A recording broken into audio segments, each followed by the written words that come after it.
Hello, this is Let's Talk About Myths, baby, and I am here, on this momentous day. I'm way too excited about this. It's time. I've been reading Homer and somehow have got through the whole Iliad, which really just shows how long this pandemic has been going on, but that's okay. That's okay. It also shows how enjoyable it has been to read Homer, even if it's a shitty old translation by an incredibly conservative old white man. It's still fun and it's legal. And today, oh my gosh, today, it's finally time. It's time for me to start the one I care about more than anything in this world. Oh my god, how I love the Odyssey. This will be like the 4th or 5th translation I've read. Now, as much as I've been reading the Iliad episodes straight, using the Roman names for the gods, I can't bring myself to do it for my main man, so I will not be calling him Ulysses because that's not his name. Everything else I'm just going to keep Roman because it's too much effort while I'm reading otherwise, but Odysseus? Oh, I'm calling him Odysseus. So without further ado, this is Homer's Odyssey, translated by Samuel Butler, Book 1. Tell me, O muse, of that ingenious hero who traveled far and wide after he had sacked the famous town of Troy. Many cities did he visit, and many were the nations with whose manners and customs he was acquainted. Moreover, he suffered much by sea while trying to save his own life and bring his men safely home. But do what he might, he could not save his men, for they perished through their own sheer folly in eating the cattle of the sun god Hyperion. So the god prevented them from ever reaching home. Tell me, too, about all these things, O daughter of Jove, from whatsoever source you may know them. So now all who escaped death in battle or by shipwreck had got safely home except Odysseus, and he, though he was longing to return to his wife and country, was detained by the goddess Calypso, who had got him into a large cave and wanted to marry him. But as years went by, there came a time when the gods settled that he should go back to Ithaca. Even then, however, when he was among his own people, his troubles were not yet over. Nevertheless, all the gods had now begun to pity him, except Neptune, who still persecuted him without ceasing and would not let him get home. Now Neptune had gone off to the Ethiopians, who are at the world's end and lie in 2 halves, the one looking west and the other east. He had gone there to accept a hecatomb of sheep and oxen and was enjoying himself at his festival. But the other gods met in the house of Olympian Jove, and the sire of gods and men spoke first. At that moment he was thinking of Aegisthus, who had been killed by Agamemnon's son Orestes. So he said to the other gods, "See now how men lay blame upon us for what is after all nothing but their own folly. Look at Aegisthus. He must needs make love to Agamemnon's wife unrighteously and then kill Agamemnon, though he knew it would be death for him. For I sent Mercury to warn him not to do either of these things, inasmuch as Orestes would be sure to take his revenge when he grew up and wanted to return home. Mercury told him this in all good will, but he would not listen, and now he has paid the price for everything in full." Then Minerva said, "Father, son of Saturn, king of kings, it served Aegisthus right, and so it would anyone else who does as he did. But Aegisthus is neither here nor there. It is for Odysseus that my heart bleeds, when I think of his sufferings in that lonely sea-girt island, far away, poor man, from all his friends. It is an island covered with forest, in the very middle of the sea, and a goddess lives there, daughter of the magician Atlas, who looks after the bottom of the ocean and carries the great columns that keep heaven and earth asunder. This daughter of Atlas got hold of poor unhappy Odysseus, and keeps trying by every kind of blandishment to make him forget his home, so that he is tired of life, and thinks of nothing but how he may once more see the smoke of his own chimneys. You, sir, take no heed of this, and yet when Ulysses was before Troy, did he not propitiate you with many a burnt sacrifice? Why then should you keep on being so angry with him?" And Jove said, "My child, what are you talking about? How can I forget Odysseus, than whom there is no more capable man on earth, nor more liberal in his offerings to the immortal gods that live in heaven? Bear in mind, however, that Neptune is still furious with Odysseus for having blinded an eye of Polyphemus, king of the Cyclops. Polyphemus is son to Neptune by the nymph Thoosa, daughter to the sea king Phorcys. Therefore, though he will not kill Odysseus outright, he torments him by preventing him from getting home. Still, let us lay our heads together and see how we can help him to return. Neptune will then be pacified, for if we are all of a mind, he can hardly stand out against us." And Minerva said, "Father, son of Saturn, king of kings, if then the gods now mean that Odysseus should get home, we should first send Mercury to the Ogygian island to tell Calypso that we have made up our minds and that he is to return. In the meantime, I will go to Ithaca to put heart into Odysseus' son Telemachus. I will embolden him to call the Achaeans in assembly and speak out to the suitors of his mother Penelope, who persist in eating up any number of his sheep and oxen. I will also conduct him to Sparta and to Pylos to see if he can hear anything about the return of his dear father, for this will make people speak well of him." So saying, she bound on her glittering golden sandals, imperishable, with which she can fly like the wind over land and sea. She grasped the redoubtable bronze-shod spear, so stout and sturdy and strong, wherefore she quells the ranks of heroes who have displeased her. And down she darted from the topmost summits of Olympus, whereon forthwith she was in Ithaca, at the gateway of Odysseus' home, disguised as a visitor, Mentes, chief of the Taphians, and she held a bronze spear in her hand. There she found the lordly suitors seated on hides of the oxen which they had killed and eaten, and playing draughts in front of the house. Men servants and pages were bustling about to wait upon them, some mixing wine with water in the mixing bowls, some cleaning down the tables with wet sponges and laying them out again, and some cutting up great quantities of meat. Telemachus saw her long before anyone else did. He was sitting moodily among the suitors, thinking about his brave father, and how he would send them flying out of the house if he were to come to his own again and be honored as in days gone by. Thus brooding as he sat among them, he caught sight of Minerva and went straight to the gate, for he was vexed that a stranger should be kept waiting for admittance. He took her right hand in his own and bade her give him her spear. "Welcome," said he, "to our house, and when you have partaken of food, you shall tell us what you have come for." He led the way as he first spoke, and Minerva followed him. When they were within, he took her spear and set it in the spear stand against a strong bearing post, along with the many other spears of his unhappy father, and he conducted her to a richly decorated seat, under which he threw a cloth of damask. There was a footstool also for her feet, and he set another seat near her for himself, away from the suitors, that she might not be annoyed while eating by their noise and insolence, and that he might ask her more freely about his father. A maidservant then brought them water in a beautiful golden ewer and poured it into a silver basin for them to wash their hands, and she drew a clean table beside them. An upper servant brought them bread and offered them many good things of what there was in the house. The carver fetched them plates of all manner of meats and set cups of gold by their side, and a manservant brought them wine and poured it out for them. Then the suitors came in and took their places on the benches and seats.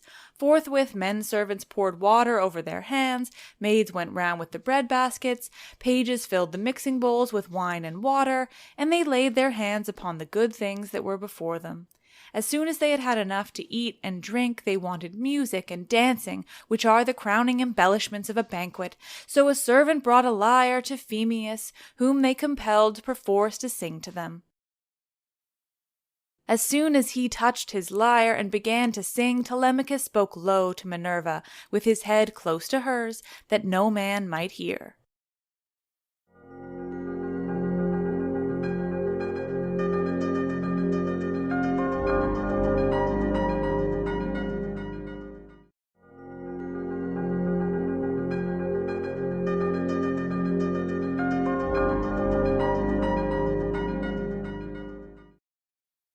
I hope, sir, said he, that you will not be offended with what I am going to say. Singing comes cheap to those who do not pay for it, and all this is done at the cost of one whose bones lie rotting in some wilderness or grinding to powder in the surf.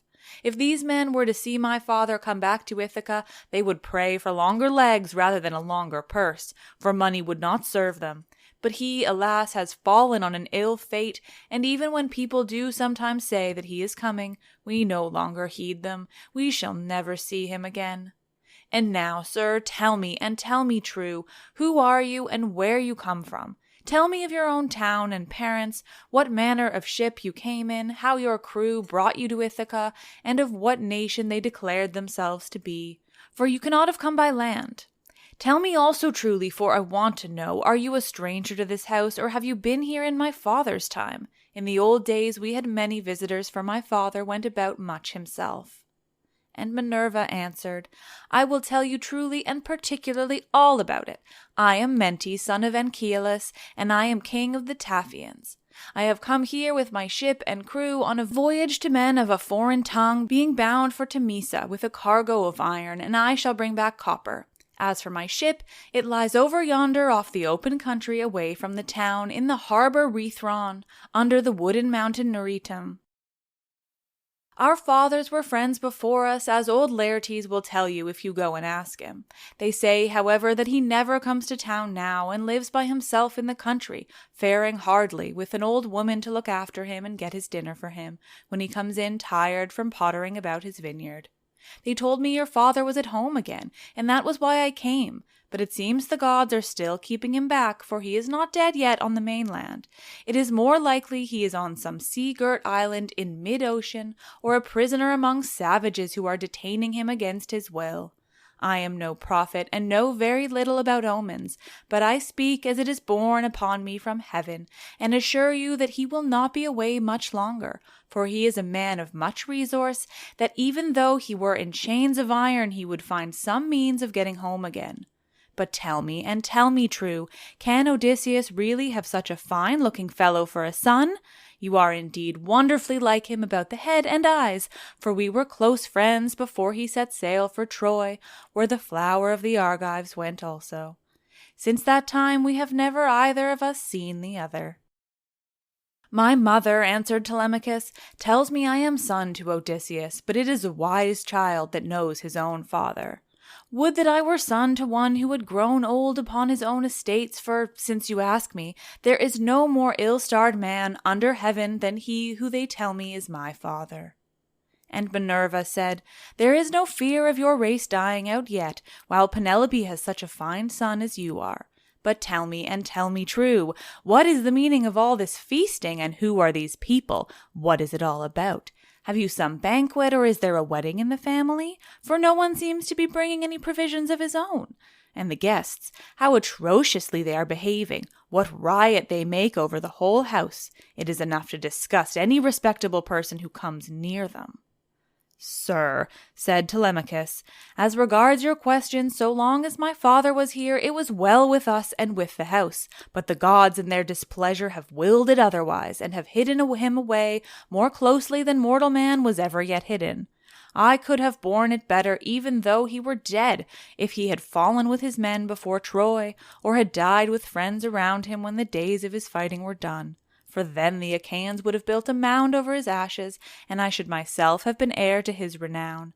But now the storm winds have spirited him away, we know not whither. He is gone without leaving so much as a trace behind him, and I inherit nothing but dismay. Nor does the matter end simply with grief for the loss of my father. Heaven has laid sorrows upon me of yet another kind.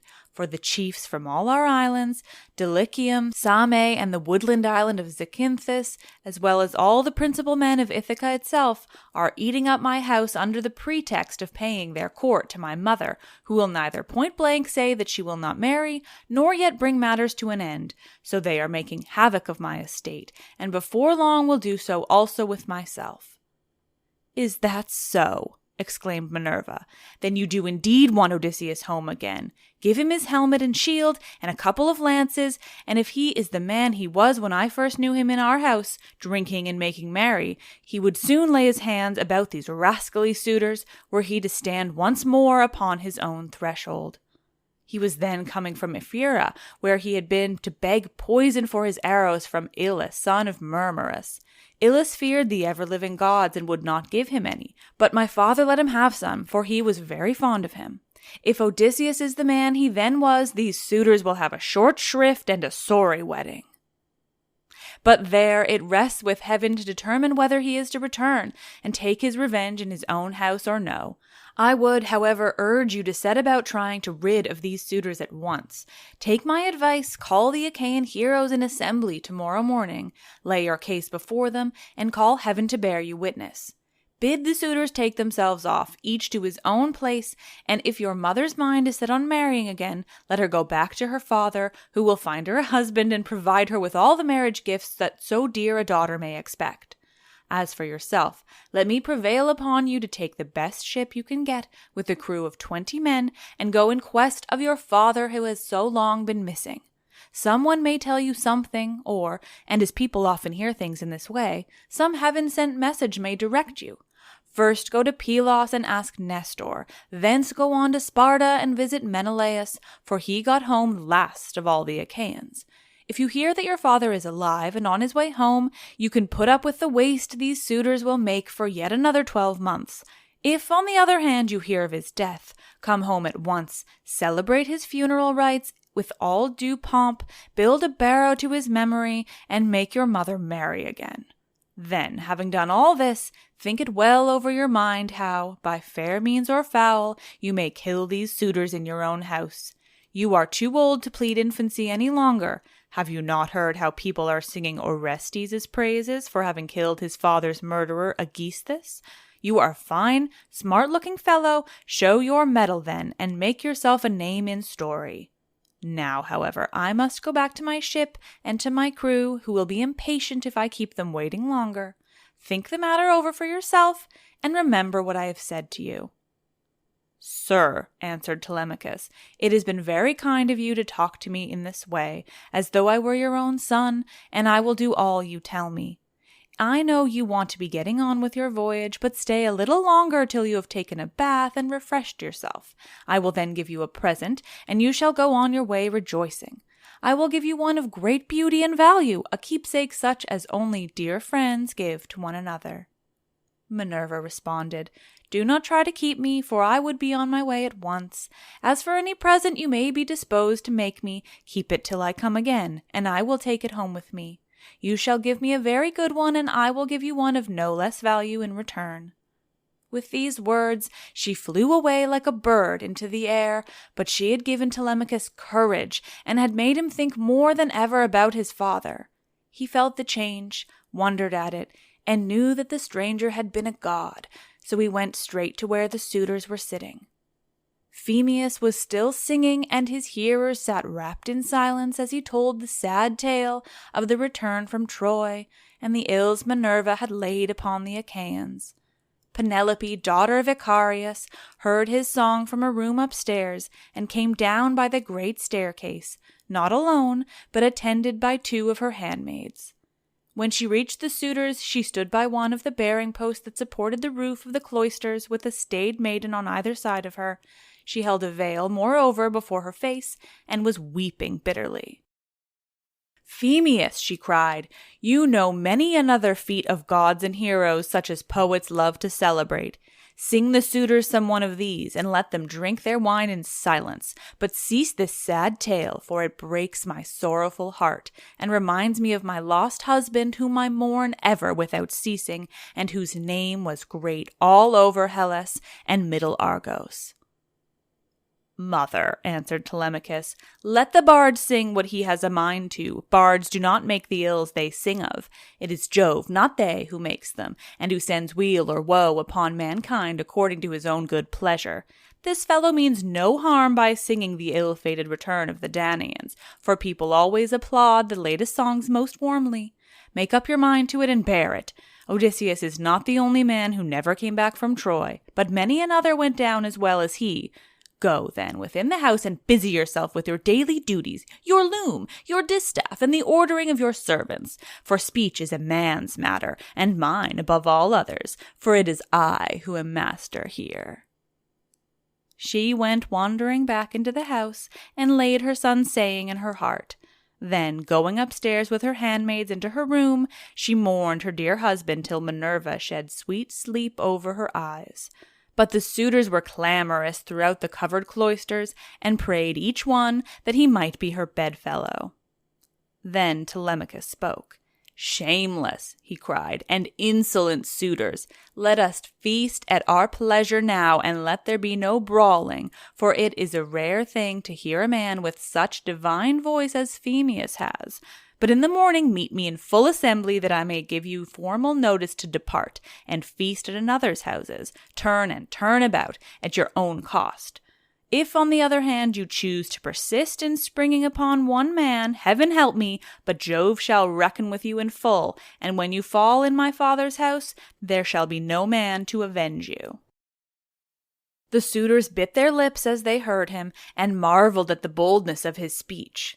Then Antinous, son of Eupites, said, The gods seem to have given you lessons in bluster and tall talking. May Jove never grant you to be chief in Ithaca as your father was before you. Telemachus answered, Antinous, do not chide with me, but, God willing, I will be chief too if I can. Is this the worst fate you can think of for me? It is no bad thing to be a chief, for it brings both riches and honor. Still, now that Odysseus is dead, there are many great men in Ithaca, both old and young, and some others may take the lead among them. Nevertheless, I will be chief in my own house, and will rule those whom Odysseus has won for me. Then Eurymachus, son of Polybus, answered, It rests with heaven to decide who shall be chief among us, but you shall be master in your own house and over your own possessions. No one while there is a man in Ithaca shall do you violence nor rob you. And now, my good fellow, I want to know about this stranger. What country does he come from? Or what family is he, and where is his estate? Has he brought you news about the return of your father, or was he on business of his own? He seemed a well-to-do man, but he hurried off so suddenly that he was gone in a moment before we could get to know him. My father is dead and gone, answered Telemachus, and even if some rumor reaches me, I put no more faith in it now. My mother does indeed sometimes send for a soothsayer and question him, but I give his prophesyings no heed. As for the stranger, he was Mentes, son of Anchialus, chief of the Taphians, an old friend of my father's. But in his heart he knew that it had been the goddess. The suitors then returned to their singing and dancing until the evening, but when night fell upon their pleasuring, they went home to bed, each in his own abode. Telemachus's room was high up in a tower that looked out onto the outer court. Hither then he hied, brooding and full of thought. A good woman, Euryclea, daughter of Ops, the son of Pisenor, went before him with a couple of blazing torches. Laertes had bought her with his own money when she was quite young. He gave the worth of 20 oxen for her, and showed as much respect to her in his household as he did his own wedded wife. But he did not take her to his bed, for he feared his wife's resentment. She it was who now lighted Telemachus to his room, and she loved him better than any of the other women in the house did, for she had nursed him when he was a baby. He opened the door of his bedroom and sat down upon the bed. As he took off his shirt, he gave it to the old woman, who folded it tidily up, and hung it for him over a peg by his bedside, after which she went out, pulled the door by a silver catch, and drew the bolt home by means of the strap.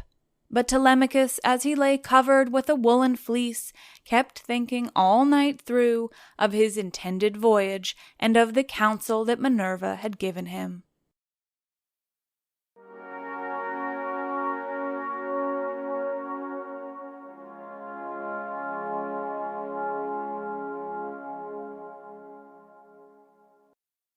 Oh, there it is, my wonderful friends, the first episode of the Odyssey. Fine. Is it a little boring? Yes. Is Telemachus a little dink? Yes. Is he the worst to his mother? Oh God, absolutely. But thankfully, well, it won't be too long until we reach my main man. the adventurer himself, all the absolutely ridiculous, nonsensical things he gets up to. Odysseus.